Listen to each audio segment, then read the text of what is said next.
Which game do you think is better, Dark Zone or Delta Force? As we enter October, the rivalry between Delta Force and Dark Zone has reached a crucial turning point. Looking at both games, looting and extraction gameplay are their main features, so an economic system is absolutely essential. Speaking of the economic system, I have to mention a common complaint about looting games. First, let's take a look at some data. The price increase for the M995 in Dark Zone Breakout from the end of Season 1 to Season 10. From the chart, you can see that after more than a year of development, the price only increased by 27%.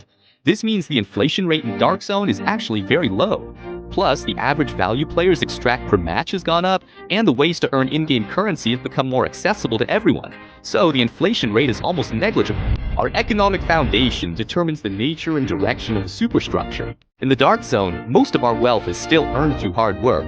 Most people start by trading their time for resources, and after accumulating a certain amount of wealth, they then use those resources to save time. The production of high-value items in the Dark Zone relies on a guaranteed minimum mechanism calculated individually for each account, so no one will have an especially high or low drop rate. For bankrupt players, they can also use the universal key guarantee mechanism for high-value items, so most people's wealth won't show any extreme polarization. This is why the market remains stable and product prices stay at a steady level. Let's take a look at Delta. Currently, Operation Delta has a major flaw in its economic system. Item prices are too high, especially for things like bullets, armor, medkits, and fake bags. There's also an imbalance in the production of high-value items.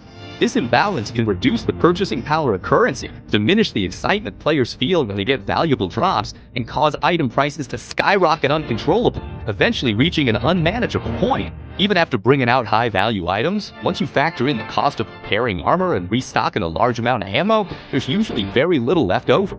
Most of the time, you can only cover your basic expenses, which leads to significant inflation in the market.